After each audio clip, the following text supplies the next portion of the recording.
Hey y'all, welcome back to another episode of Opinionated Diva Presents Plenty of Tiff.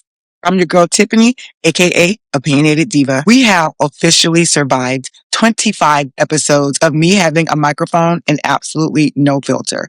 Now, they say silver is the traditional 25th anniversary gift, but honestly, my gift to you is to just continue giving you pop culture and comedy gold every single week. Before we pop the champagne, I want to take a quick second to welcome all the fresh ears tuning in for the very first time.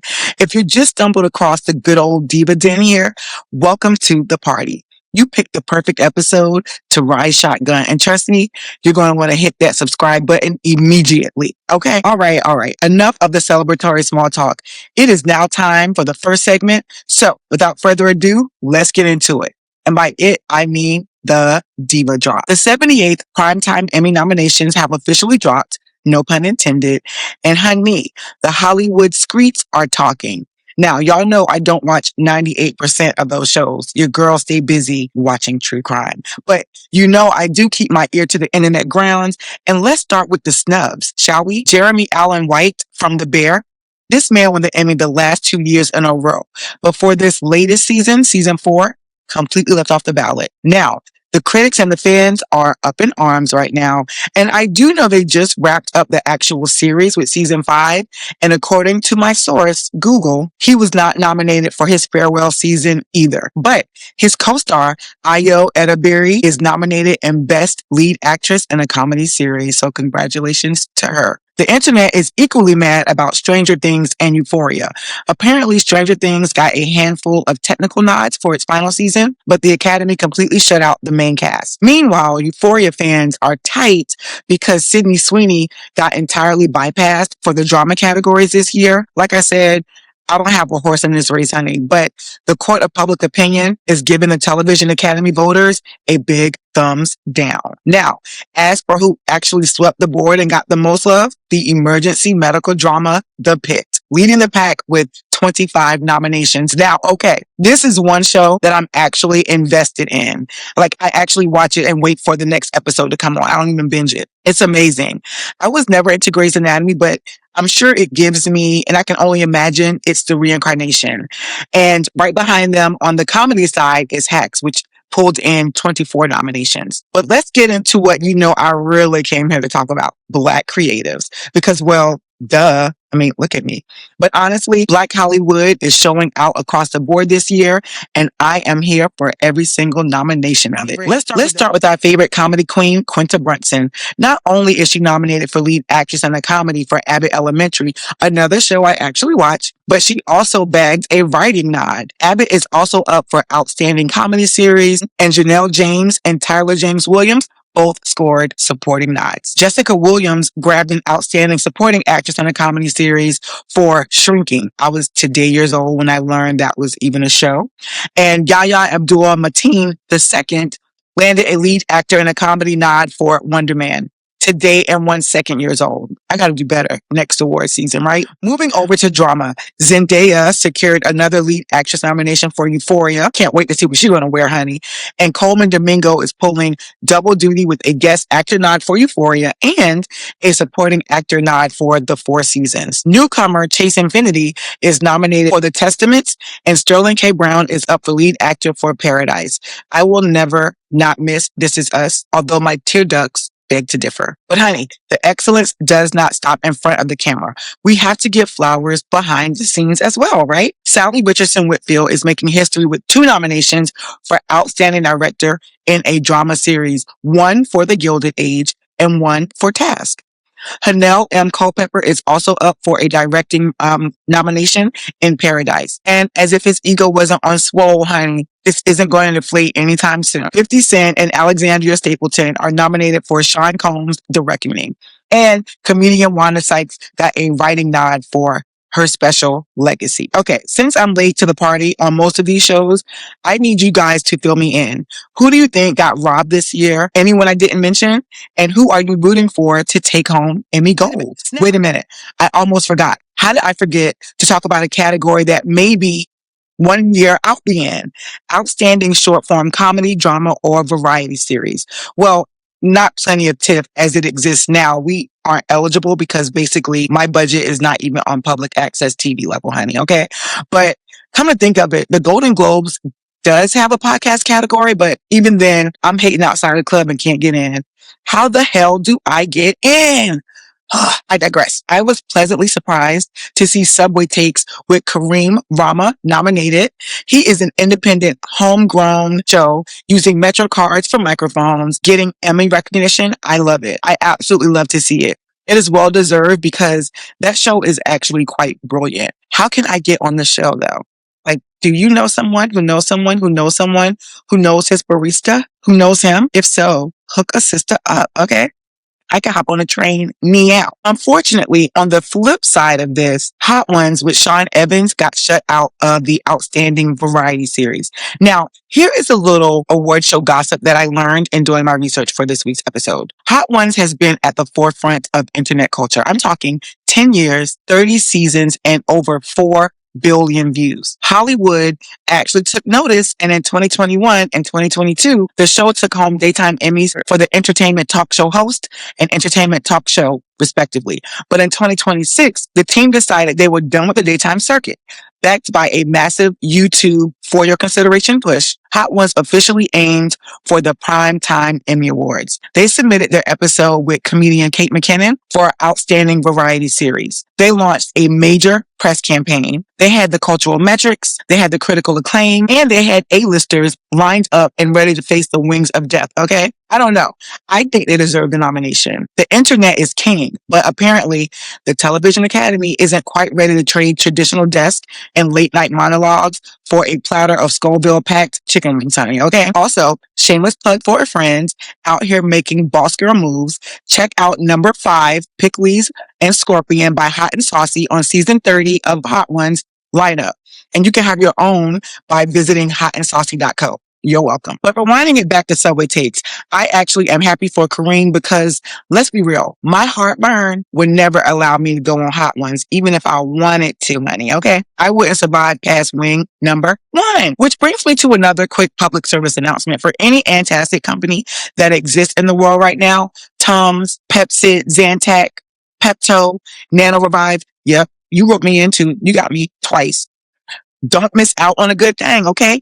That good thing being me. I expect a brand partnership in my inbox before the end of the summer. Thank you kindly. Okay. Enough Hollywood talk.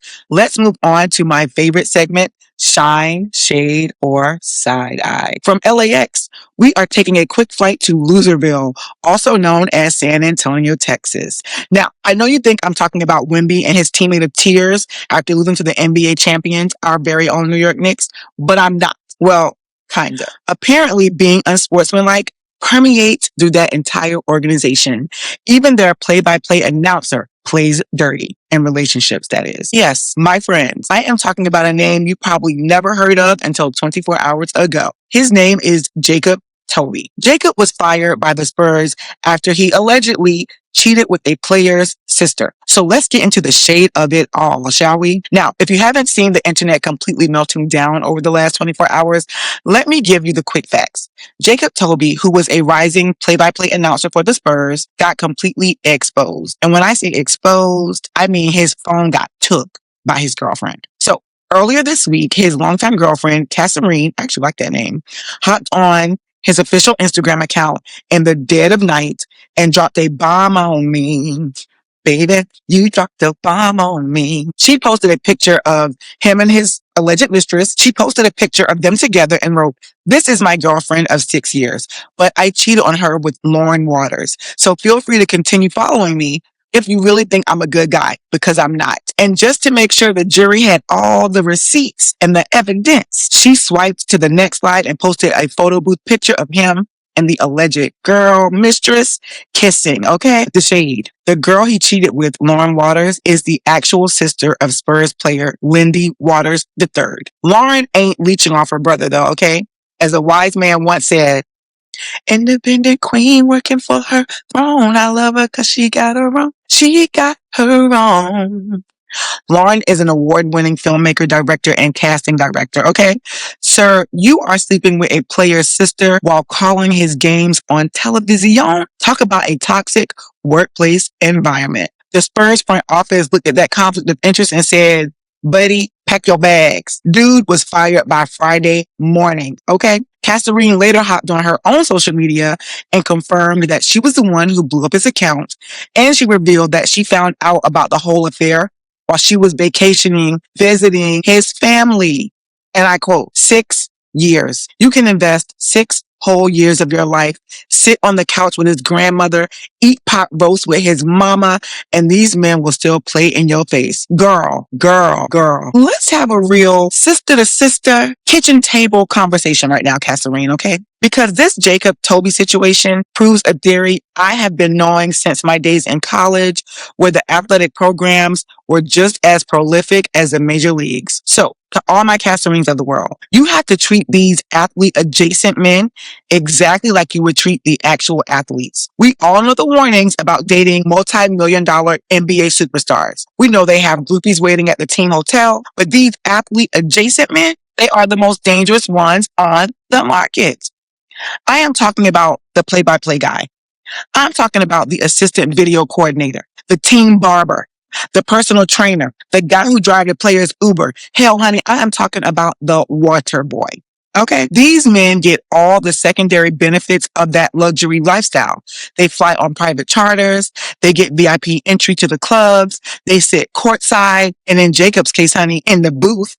And they hang out in the penthouse. And my quick Google search told me that Jacob was probably making a solid 6 figures, if not already up into the mid 6 figures, which is more than comfortable for a young man in his late 20s. I think he's 29, and his girlfriend, who's probably around the same age. But guess what? These men are completely, teetotally anonymous to the public.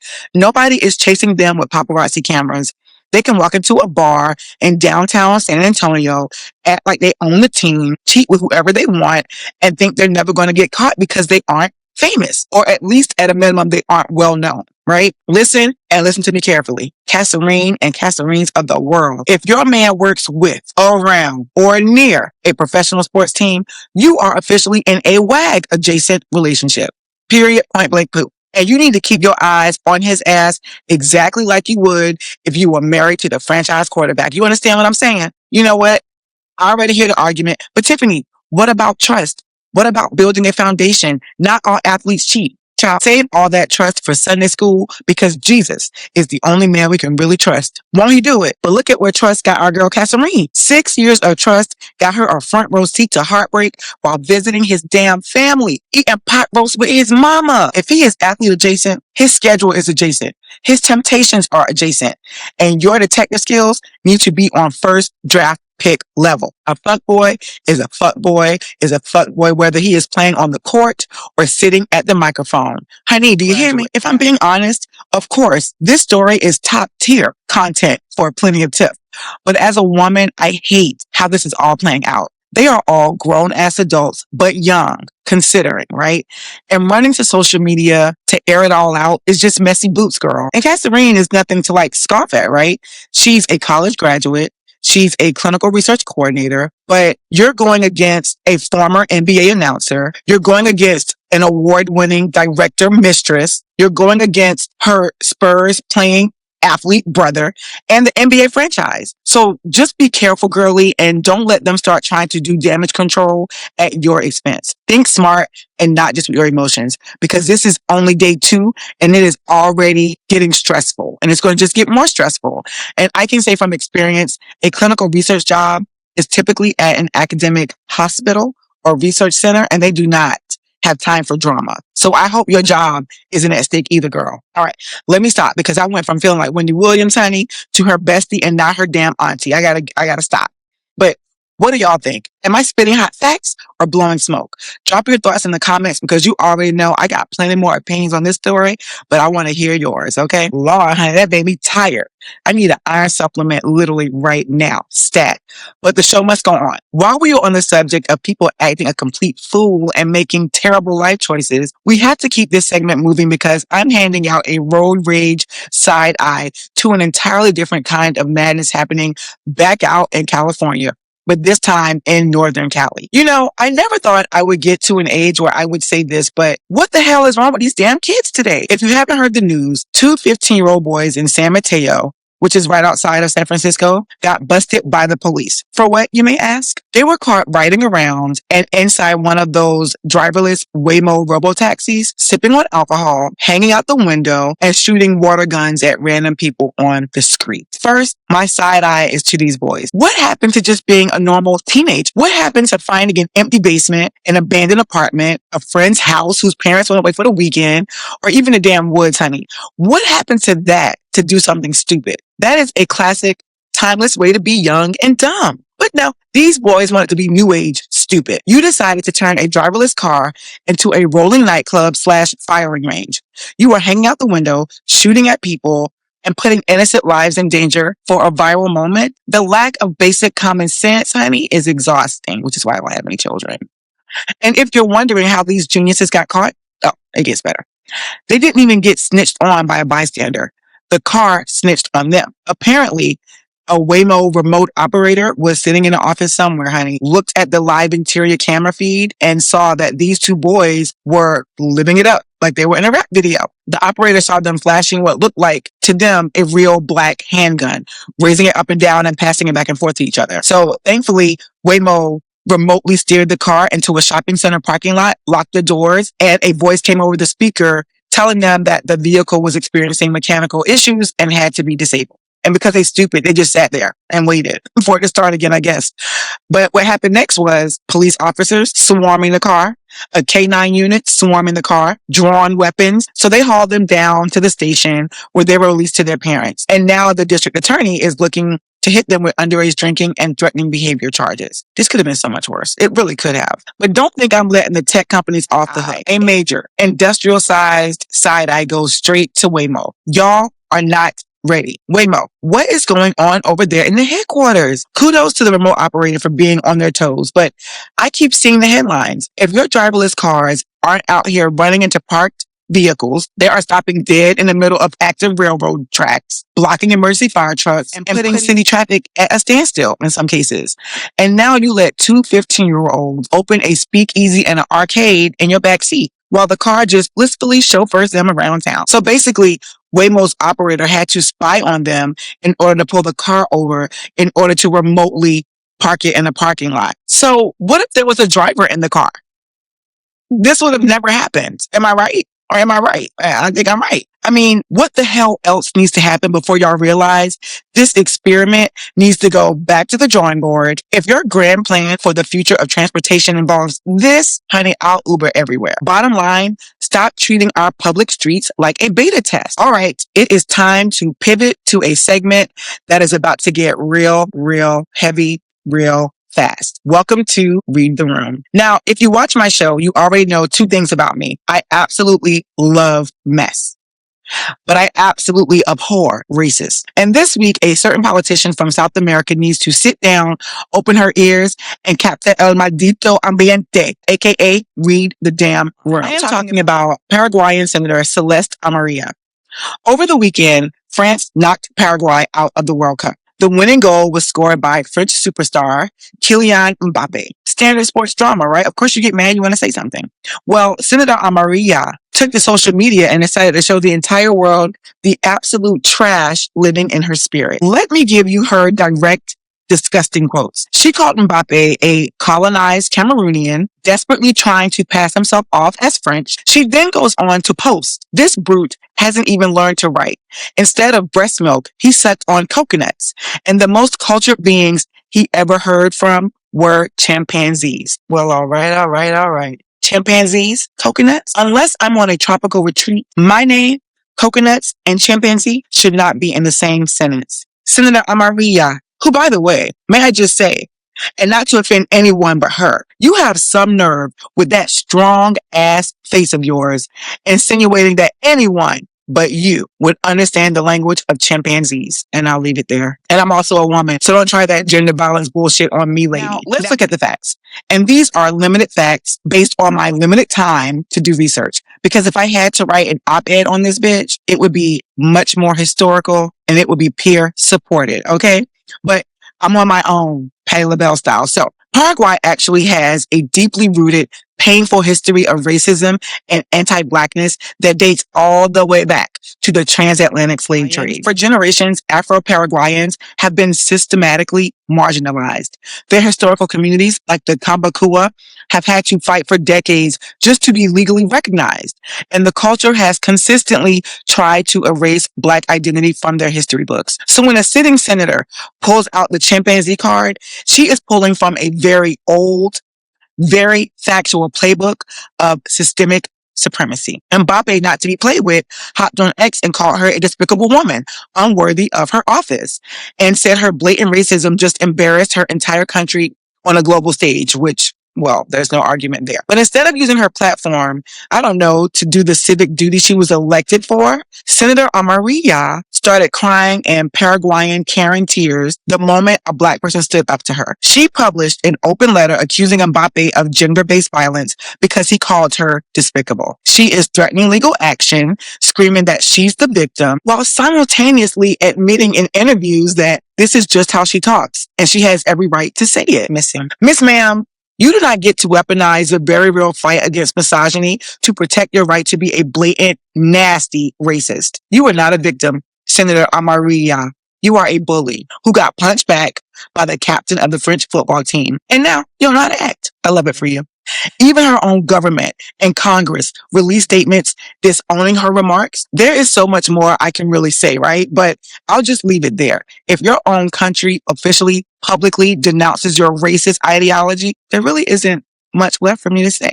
So I won't. Lastly, and this one is heavy, but one that needs to be said or I wouldn't be me. This Read the Room is really for America. We all need to read the room when it comes to Nolan Wells, the young Black teenager in Mississippi who died under mysterious circumstances while out on a boating trip with his friends for the 4th of July. There is so much I want to say, but there are so many confounding, compounding, confusing, and missing pieces to this story that I don't think me speaking on a situation specifically as it relates to Nolan and the circumstances will do it justice. And when I say justice, I mean for me, because some things are going to be left out and I'll rewatch this wishing that I said more or that I put this or that in a better context, etc. Right? And so I'm not going to do that. But what I will do is say a few things that are on my mind when I think of this unfortunate story. People have friends. People have friends who are of the same cultural, ethnic, and racial background. They have friends who are of different backgrounds. Sometimes you go out and you are the only person of your background. Sometimes you go out and it's your friend who is the only person of their background, and you're in the majority. There have been stories that have made national and international headlines about group trips and vacations and get-togethers where a tragedy happens and everyone is of the same race. Take the 3 men in Kansas City, Missouri, who froze to death after watching a game while sitting in a friend's backyard. They were all white. They also didn't get found until 2 damn days later. Yes, drugs were definitely involved, but I'm still going to need somebody to explain how you ain't know 3 dead people were on your back patio. But in any event, 2 other stories that come to mind happen to be a group of friends who were all Black. One ended with a young lady being found dead in a freezer after a hotel party in Chicago. Another group of Black friends were vacationing in Mexico, and a young lady died there, according to her friends, from alcohol poisoning. But the autopsy showed, I know you fucking lying. So I understand when people make the argument, as in Nolan's case, well, they were just friends hanging out and a tragedy happened. Like, why do you have to put race into it? But I'm going to give you a personal story because I can provide full context in that story because it's mine. And I won't feel like I'm leaving anything out. You all know that I am of the stance that I am a New Yorker. Fight me. Actually, please don't. Let's not be that dead horse, okay? But it is no secret that I was born and raised in North Carolina. I hung with groups of friends who were all Black. I've hung with groups of friends who were all white. I've hung with the Rainbow Coalition, okay? I've been the only Black girl at a sleepover. I'm still salty at LaToya, who left me because she was scared of the family dog, but that's okay, girl. I was 8 years old, so I'm gonna get over it before I die. But I digress. I'm going to talk about my experience, though, when I was around Nolan's age, around 18, living in Wilmington, North Carolina, which, by the way, is pretty liberal compared to the rest of the counties in the state. Now, this may be different now, because again, this was like some time ago, but I'm talking about my experience back then. So we have beautiful, beautiful beaches. And growing up, I was near one of those beaches where I live, but that beach that I was closer to was considered the redneck beach. I'm just being honest. That's what it was called back then. I bet they still call it that now, but whatever. So seeing Confederate flags on this beach was like seeing an American flag. It did not trigger me, but it was a symbol of, okay, you know what it is. Like, you can still exchange pleasantries. We are Southern, but that's it. Keep it moving, sister. So for instance, I knew that if I went to that beach and I saw a group of teenagers around my age and they had a Confederate flag, say on the back of their truck or on their license plate or on their body, whatever. Again, this is my experience. I knew not to even say what's up to them.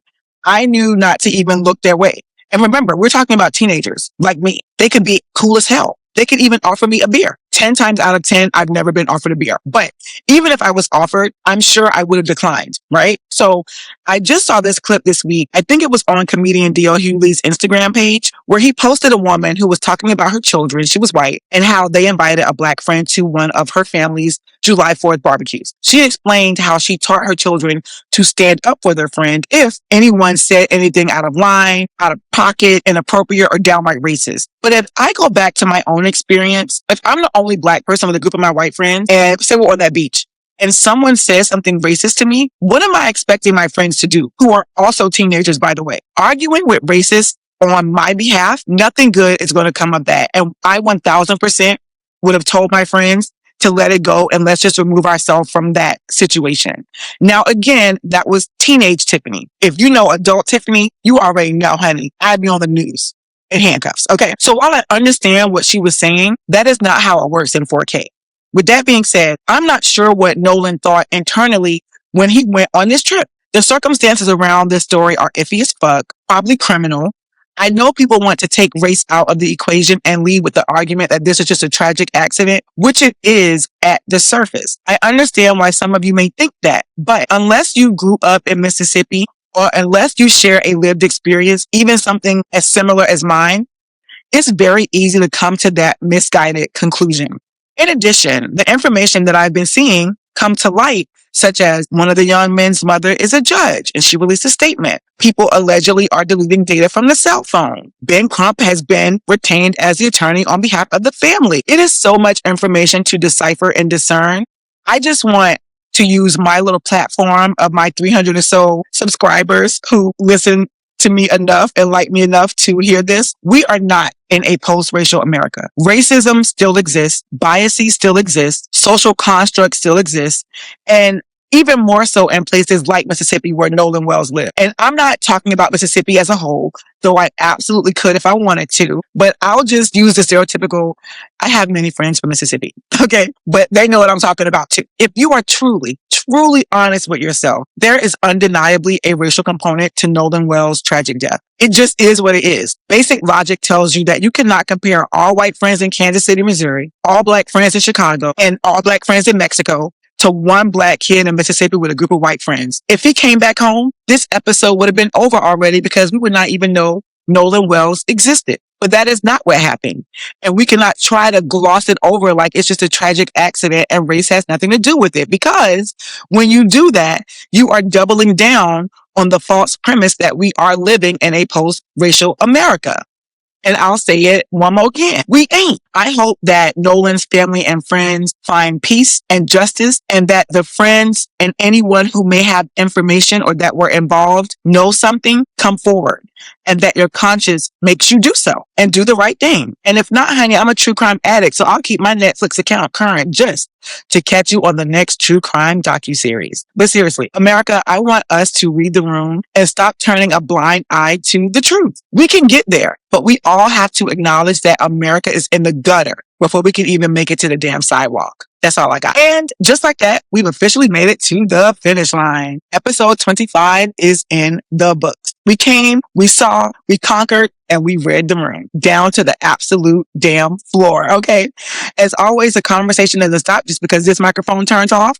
Find me and my foolery on Instagram at Opinionated Diva and TikTok at The Opinionated Diva. For the newbies, make sure you like this episode, make a comment, and hit the subscribe button. To everybody, make sure you keep your eyes on those athlete adjacent ass men. Stay out of driverless cars if you're trying to act the damn fool. And never, ever let anyone try to put out your light. Until next time, peace.